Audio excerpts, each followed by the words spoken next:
The mayor touts a legal victory against ghost guns amid more young people falling victim to violence. Where they get these guns, I have no idea. We examined why this lawsuit hasn't hindered juveniles' access to firearms. Plus, a former state senator raises concerns about how the Juvenile Services Secretary got his job. The system is imperfect. Why he says the system is flawed and lawmakers might not have had all the information they needed to make an informed decision. A law passes to protect students from sex offenders, but a flaw allows a juvenile rapist to attend classes. This is about protecting the children. Fox 45 News Project Baltimore looks at the new changes that would keep this from happening again. Then tense moments during a hearing on a book ban bill in Annapolis. We break down the new legislation that would limit censorship in Maryland libraries. Live from WBFF in Baltimore, this is Fox 45 News at 10. City leaders touting a reduction in shootings and gun arrests among young people, announcing a legal victory against a gun manufacturer this afternoon. But some residents say they don't feel safer. A 19-year-old was killed and a 13-year-old shot in the past 36 hours. This is the worst I've ever seen it, and I think it really boils down to there's no consequences. They need to crack down on the criminals that have guns, because criminals are always going to have guns. Thank you for joining us. I'm Kai Jackson. And I'm Mary Bubala. This recent juvenile crime comes as some former lawmakers are voicing their concerns with the appointment process for Maryland's Juvenile Services Secretary. Jeff Abel has that story in a moment, but we begin with Vincent Hill's update on Baltimore's ghost gun lawsuit as the numbers show violence isn't slowing down. Vincent?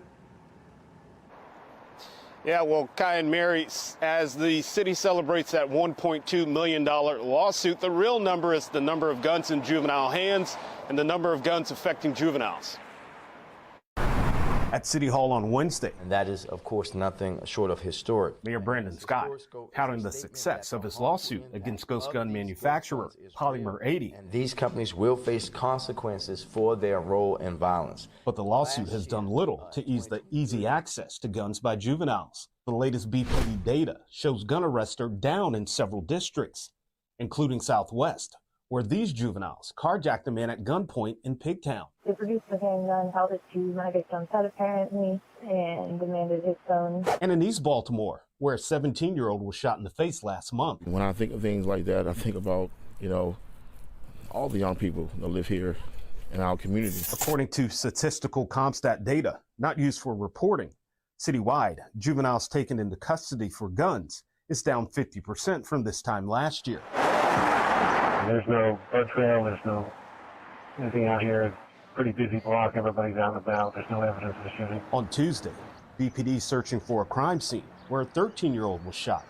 But according to a neighbor, He'd been playing with a loaded revolver in his home and shot himself in the leg. Baltimore police confirming the gunshot was self-inflicted. I mean, it's like the wild, wild west at times. Where they get these guns, I have no idea. While that question remains unanswered, the loss of control when it comes to juveniles and guns is answered on the streets of Baltimore almost daily. The gun situation is totally out of control as far as I'm concerned. This is the worst I've ever seen it, and I think it really boils down to there's no consequences. And you may recall last week that Baltimore police arrested a 17-year-old kid for shooting and killing a man in Northeast Baltimore. We're live tonight at BPD headquarters. Vincent Hill, Fox 45 News. Of this year's legislative session in Annapolis, with Democratic lawmakers highlighting three pillars of their proposal. They want to extend probation for young offenders, expand certain criminal charges to children as young as 10 years old, and reform the intake process within the Department of Juvenile Services. Part of the bill would require DJS to get cases to state's attorneys in 15 days rather than 25. Baltimore City State's Attorney Ivan Bates says he'd like to get cases even sooner than that. I would love to be able to be there day one with the intake. That way we can work with the police to put together a better case. 15 days I still feel is way too long. Well, parts of the proposal are in conflict with the messaging from DJS Secretary Vincent Schiraldi, who has argued against probation and parole for young offenders. Fox 45 News has heard from Schiraldi's former colleagues in New York and D.C. who claim his policies made the situation worse in their respective cities. Tonight, Fox 45's Jeff Abel speaks to some former Maryland lawmakers who are questioning the process that led to Schiraldi's appointment. Jeff. You know, there are growing questions tonight about how someone with such a controversial background could fly through the nominations process in Annapolis. Well, tonight it's becoming a whole lot more clear. It was 1 year ago this week in Annapolis when the state Senate gave the green light to Vincent Schiraldi, the governor's nominee to become Juvenile Services Secretary. At the time, some members of the Senate's Executive Nominations Committee raised questions. What are your specific plans and approaches to violent juveniles? Others simply approved his nomination based on the advice of others. He said he's worked with Mr. Schiraldi over the years with the highest regard for him. Therefore, I do too. Former State Senator Jim Brochin sat on that committee for years and says it is in desperate need of repair. The meeting's at 5:30 on Mondays. You show up 4:45 or 5 o'clock, and there's a notebook with 400 pages in the notebook. And you got 400 pages in there, and the first person comes up, and you're like scrambling and going through the resume. The committee is tasked with examining hundreds of appointees, from college board members to plumbing board members, planning secretaries to juvenile services secretary. The governor's office appoints them, and within days, the nominations committee had voted to consent to their appointments. It's a monumental task, which Brochin says leaves little time to investigate. The governor wants his appointee confirmed, and they've already vetted that appointee, and for whatever reason, the governor wants them confirmed. So they're going to find the narrow lane and just slide that person in, hopefully with as little opposition as possible. While nominations committee members did hear from the nominee, they did not hear from everyone. How did he get there in the first place? And he got there in the first place because potential opponents of his were not brought to the table by staff and by the system, so the people on committee could listen to both sides of the issue. There was no one to testify about Schiraldi's policy breakdown in Washington or the outrage generated during his short stint in New York. Brochin believes it's time to shore up how Maryland approves its nominees. I would be shocked if 9 months from now, Vincent Schiraldi was still here. Well, Schiraldi was the only one of the governor's cabinet nominees that was not unanimously approved by the Senate. We're live tonight. Jeff Abel, Fox 45 News. Jeff, thank you. And Governor Wes Moore has been a vocal advocate for the Democratic juvenile crime proposal while also continuing to support Schiraldi. The governor addressed his relationship with the secretary during a Your Voice, Your Future panel discussion this week here at Fox 45, saying he's still the one calling the shots. There was no long-term relationship that sometimes gets advertised. And I think it's also important to remember that the policies that are put out from the Moore-Miller administration, let's be clear who the governor is. Schiraldi has not commented on the governor's reform package and hasn't indicated a change in his position. Baltimore Pastor P.M. Smith joined us on Fox 45 Morning News. He says it's time for the governor to pick a side. I know leadership. When the leader has to tell the people working with him and for him that he's the leader, there's some issue there. Now, Mr. Schiraldi, as far as I'm concerned, as long as he's in this administration, the governor is just talking. He's parroting accountability, because he's beginning to hear footsteps behind him. And the voters not happy with what he's doing with crime so far. If you missed our Your Voice, Your Future panel discussion with Armstrong Williams, you can watch it this Friday on Fox 45 after the news at 11:35 p.m. It will also be on the CW Baltimore this Saturday at 1 p.m. and on MyTV Baltimore on Sunday at 7 p.m. Lawmakers this session are also seeking to change a state law that allows 16 and 17-year-olds to get gender-affirming care without their parents' approval. Fox 45's Mackenzie Frost takes us through the debate. This bill focuses on transgender youth in Maryland. Supporters say that kids between 16 and 17 should not be allowed to get medical or surgical gender-affirming care without getting their parental consent first. And this is part of a national conversation and debate that we're seeing play out in states across the country. Today, I am here to plead with not only the legislature, but the people of Maryland. A group of Republican lawmakers in Maryland, plus 3 Democrats, calling for parents to have the final say in medical gender-affirming care for their kids. It doesn't hurt anybody. People can still get this if their parents want them to. Delegate Lauren Arikan, representing Baltimore and Harford counties, leading the way on House Bill 722. She says the legislation would require kids 16 and 17 to get their parents to sign off on this type of care, like surgeries or medication such as estrogen or testosterone. The proposal does not include social transitioning, like calling someone by a different pronoun. According to a June 2022 study from UCLA School of Law Williams Institute, 300,000 kids between 13 and 17 years old identify as transgender nationwide. That's about 1.4% of kids that age across the country. In Maryland, it's unclear, though, how many kids fall within the scope of this new bill. So do you have any examples of this happening now? I only have examples from families who have reached out to me anonymously to say that their children are under a lot of pressure from the children's therapist to transition. Delegate Arikan adds right now, Maryland does not track the data on when someone 16 or 17 gets this type of medical treatment without parental consent. But the families who don't know about it, their children should not be going through this. This hot topic often politicized. Jamie Reed, a former case manager in a gender clinic in St. Louis, sparked headlines after raising concerns about what she saw going on at the clinic. It is time to stop this being a political issue and start this being about doing the right thing for kids in Maryland and the United States. Since you seem to have had a lot of experience in this area. Reed now speaking in support of the bill during a committee hearing Wednesday. Medical interventions known as gender-affirming care is not clearly evidence-based, and it is becoming increasingly clear that young people are being harmed by these interventions, especially when this is occurring outside of parental support or knowledge. But some lawmakers on the panel quick to raise questions. So can you point to me in last year's legislation where it did not? Could you explain to the committee what those incentives are? What proof do you have? Do we know the average age that they're finally deciding? Okay, so obviously they were a certain age, and then now they're deciding to go through the detransitions. If passed, medical providers could face a fine or jail time. Right now, it's unclear when or if there will be a vote on this proposal. Several LGBTQ rights groups did testify in opposition of this proposal. They say that this bill is unnecessary and could actually negatively impact the mental health for transgender youth in Maryland. In Annapolis, Mackenzie Frost, Fox 45 News.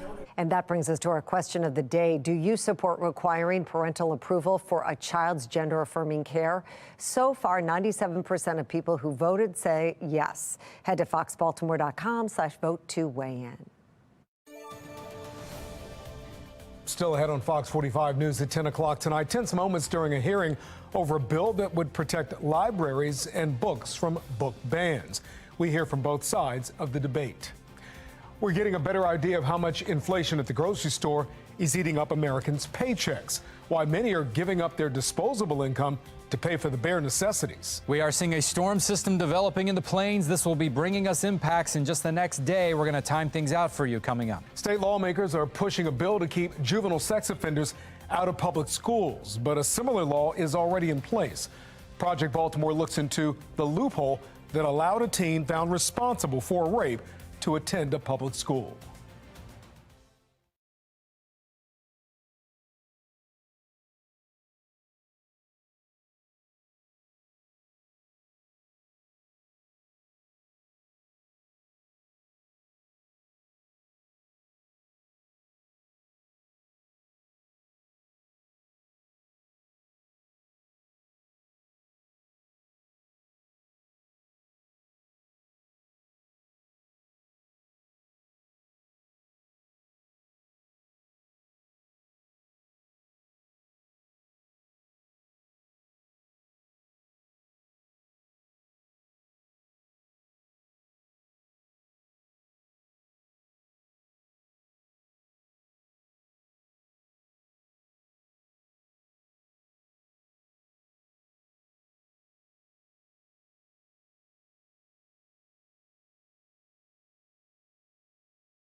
Lawmakers in Annapolis are pushing forward with a bill to keep juvenile sex offenders out of public schools following a Project Baltimore investigation that found a 15-year-old admitted rapist attending Patterson High School. As Project Baltimore's Chris Papps explains, a similar law was passed 3 years ago, but legal experts say it was missing a key detail that allowed this to happen. This emergency bill is needed to ensure the safety of Maryland students. Lawmakers in Annapolis back in 2020 took a stand and introduced legislation aimed at making public schools safer. The bill was the first of its kind in America. I think this bill is a good bill. So this bill would allow the school system to come up with an alternative way of educating someone once they're... Yes, because we don't want to take education away from anyone. The legislation was drafted following a Project Baltimore investigation that found a 21-year-old registered sex offender was attending Parkville High School in Baltimore County. Back then, in 2020, state law banned registered sex offenders from being in public schools. However, a student convicted of a sex offense could get permission from school leaders to take classes, which is what happened at Parkville when this man, Santino Sudano, attended the school. Hi, looking for a Principal Astorita? We just want to ask her why she allowed a 21-year-old convicted sex offender to take classes in this school. After Project Baltimore broke that story, lawmakers passed a law banning registered sex offenders from attending Maryland public schools, while setting up alternative means to educate them outside of the classroom. The law even included a penalty of up to 5 years in jail and a $5,000 fine if someone knowingly allows a registered sex offender on school property. The new law was celebrated. Senate Bill 515, Criminal Procedure, Registered Sex Offenders Enter into School Property. In May of 2021, then Governor Larry Hogan signed the bill. But 3 years later, we can see it had a flaw. The new law only applied to adult sex offenders, not juveniles, a concern that was noted at the time by the Inspector General for Education, who warned in this report, schools still cannot account for students who have been convicted as a juvenile sex offender. How is your daughter doing? She struggles. She is in therapy. And it took less than 3 years for that warning to become reality. I would have to say the state is protecting the rapist. Project Baltimore last month first reported that a 15-year-old rapist was attending Patterson High School in Baltimore City. As a juvenile who was not on the sex offender registry, parents and students were not told that a rapist was in the building. I think that what we're trying to figure out now is what steps we can take, what steps we should take that would allow for us to maybe get somewhere close to legislation that we passed in 2021. Now, lawmakers are rushing to pass new legislation, expanding on the law signed just 3 years ago. I think this is probably the single most important thing I can be a part of in Annapolis. Delegate Nino Mangione and Senator Johnny Sailing, both Republicans from Baltimore County, have introduced legislation which expands on the 2021 law by including juvenile sex offenders who would be prohibited from in-person attendance at a public school or a non-public school that receives state funding. And each school system shall provide alternative educational options. There's not much time left in this year's legislative session to pass the bill. Just 7 weeks. This has certainly got my attention. But prominent Democrats, such as Senate President Bill Ferguson, we passed legislation that basically said no. And Delegate Luke Clippinger have also said, following FOX45's reporting, that they would consider legislation to expand the 2021 law to also include juveniles. Looking in the long term for the juvenile, we want to make sure that they finish their education. We just need to make sure that we're protecting the safety of Marylanders first. As we mentioned, the 15-year-old was allowed to return to Patterson High School because he was not placed on the juvenile sex offender registry. We now have an update. According to sources close to the investigation, the teenager has now been placed on the Juvenile Sex Offender Registry, which in Maryland is not public and only available to law enforcement. Project Baltimore will stay on this story and keep you updated on any legislation coming out of Annapolis. I'm Chris Papst, and this is Project Baltimore. Project Baltimore wants to hear from you. Do you have a story to share about your child's education or a concern you'd like our team to investigate? Call the tip line on your screen or send an email to projectbaltimore@foxbaltimore.com. You can also find us on social media. An amendment to Noah's Law back on the table in Annapolis. Why supporters say the current drunk driving law doesn't go far enough. And if you think you have what it takes to go to Mars, NASA wants your help. See if you're qualified for the year-long mission. Well, there goes my new job here. I'm putting in an application tonight, guys. I want to go to Mars. All right, well, around here, it's not going to be quite as dry as Mars. The rain's going to be returning on Thursday. We got a cold start to the weekend and actually some warmer temperatures to come next week. We're going to talk all about that. Now you can watch Fox 45 News for free anytime on Amazon Fire TV or Samsung TV Plus.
Take a look now at the Fox box. Top left, Boeing has fired the head of its 737 MAX program after multiple safety incidents, including a door blowing off during an Alaska Airlines flight last month. The shakeup comes after the FAA told Boeing it wasn't paying enough attention to the safety of its passengers. On the top right, NASA is looking for volunteers like Gerard for a year-long simulation of living on Mars. They want healthy adults between the age of 30 and 55 who have a master's degree in a STEM field or 1,000 hours as a pilot. He could do it. He could do it. He's right in that. He's a scientist. And he's in the zone, the age zone. Well, bottom left, President Biden's brother James is sitting down with investigators on Capitol Hill as part of the House impeachment inquiry. Republicans are pressing him on a $200,000 check he sent to the president for a loan repayment.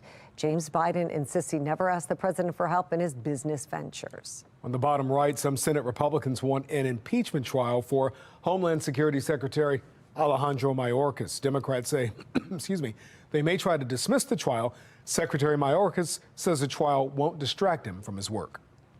I don't let it distract me from the work.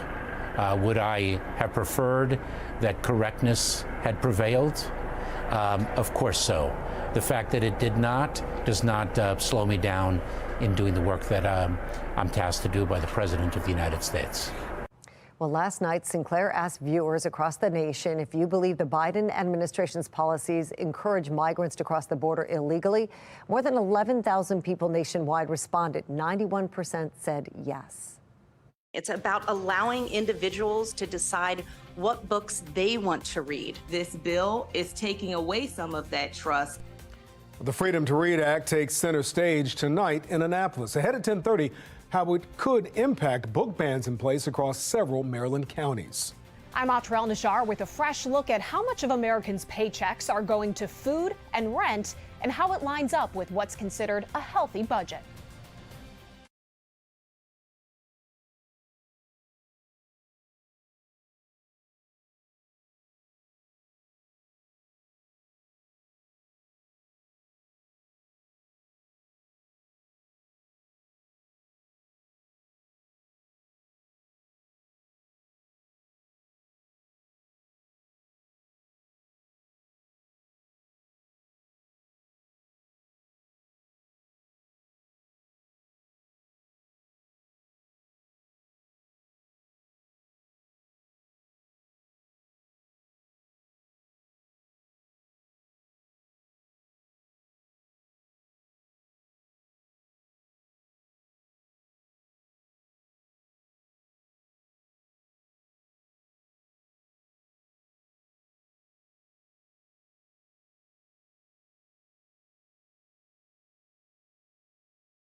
We are following three big stories at 10:30. Americans are dipping into their savings to help pay for necessities. How inflation at the grocery store may be taking a bite out of your wallet. Car thefts and break-ins are pushing some Baltimore residents to move out of the city.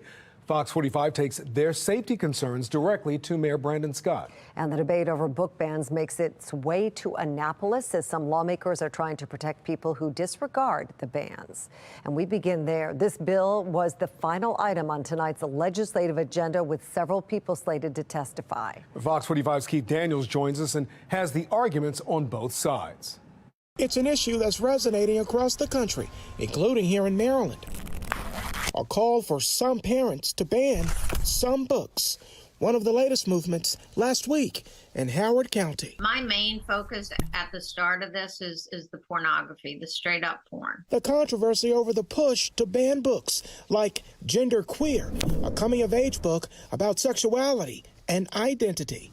But in Annapolis, House Bill 785. The pushback House Bill 785, titled the Freedom to Read Act, working its way through the legislature Wednesday in front of the House Ways and Means Committee. The proposed law aimed at protecting books and librarians at public libraries and public schools. The bill's key sponsors, House Speaker Adrian Jones, the Democrat from Baltimore County, and Delegate Dana Jones, Democrat from Anne Arundel County. This crucial and timely legislation will safeguard our libraries from becoming the next frontier of censorship, protecting literature and the freedom for readers to choose for themselves. The 19-page bill presented to the committee 3 key points from the bill. It says a library should not exclude material from its catalog because of the origin, background, or views of a person who created the material. A library should not prohibit or remove material from its catalog because of partisan or doctrinal disapproval. And librarians shall not be dismissed, demoted, suspended, disciplined, or otherwise retaliated against. Those in support of the bill and those with concerns speaking out, at times with robust discussion. Porn, contraception, sex shaming, and more. Approachable and empowering. This is the go-to resource for all things sex. Well, is that something that you think that the Carroll County library, public schools don't have the capacity to restrict in their own school libraries? Well, Mr. Bucko, as you are aware, because I know you read the bill, this bill is not about a specific book. I heard several times in the testimony that we trust our librarians to curate collections based on the needs of their community.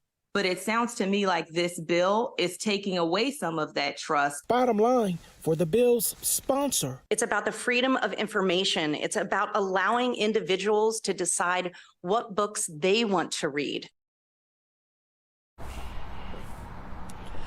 Well, the bill would also increase the fine for walking out with or destroying a book, going from $250 to $1,000 with a possible 3-year jail sentence. We're live tonight. Keith Daniels, Fox 45 News. Keith, thank you. Fox 45 News has done extensive reporting surrounding the book bans in Howard County and across the state. You can find our complete coverage online at foxbaltimore.com. Lawmakers are holding a hearing on possible amendments to Noah's Law, named after Montgomery County police officer Noah Leota, who was killed by a drunk driver in 2015. Now, that law requires anyone convicted of drunk driving to use a breathalyzer ignition lock to start their car. But there's a flaw in the law. Any DUI suspect who pleads guilty and gets probation without a conviction isn't required to have an ignition lock installed. Advocates want to change that part of the law and say all Marylanders should be in support of the amendment. The reality is, drunk driving or impaired driving could impact any one of us on any given day. It could impact your family. It could impact someone you love. It could impact a friend.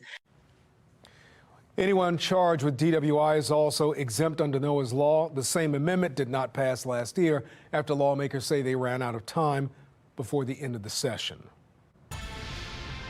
Baltimore police confirming 2 violent incidents tonight. Around 7 o'clock, police say 2 women were stabbed during a fight near a rehab facility in West Baltimore. Both victims were taken to the hospital. Earlier, around 4 o'clock, police say a 41-year-old was shot during an argument on Sheldon Avenue in East Baltimore.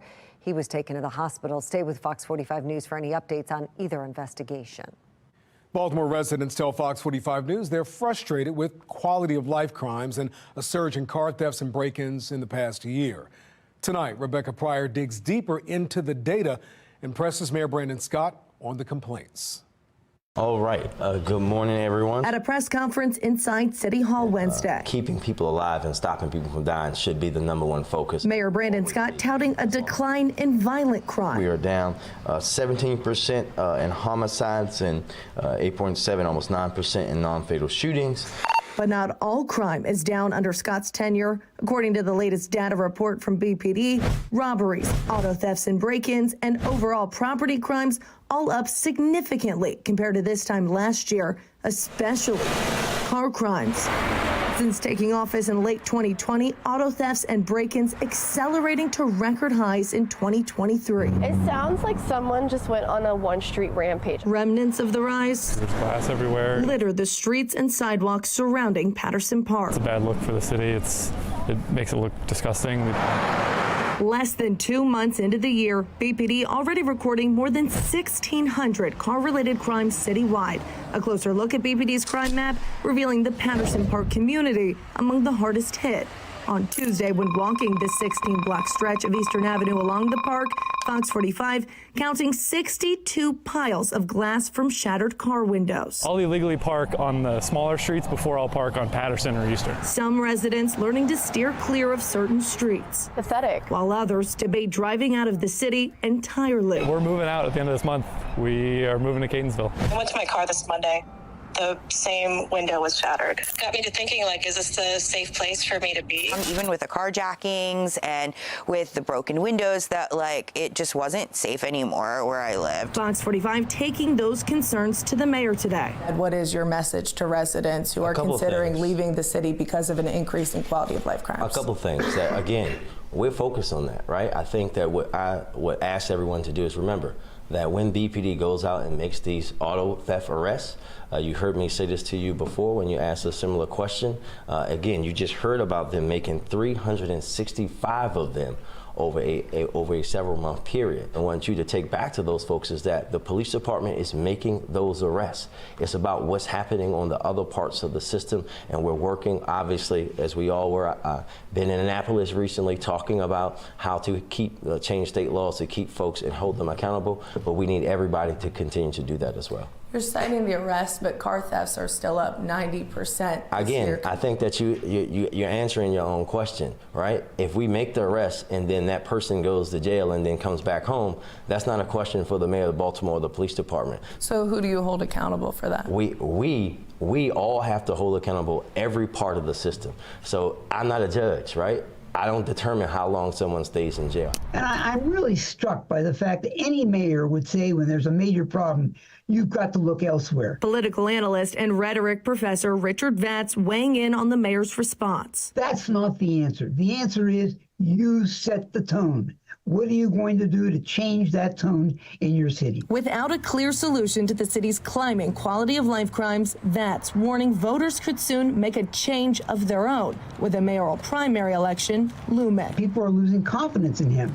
Rebecca Pryor, Fox 45 News. A protest outside the Bike More headquarters today calling for the interim director of the organization, Jed Weeks, to step down. Community leader Linda Batts, who has been outspoken against the addition of bike lanes to the Gwynns Falls neighborhood, says the interim director has been doxing her because of her position on the bike lanes. That's when someone publishes private or identifying information about someone on the internet. Activity. I feel unsafe in my own home now, my space, because this guy has violated my right to be private and my right to be public when I want to be. You cannot lead an organization that professes that it wants to connect people and communities.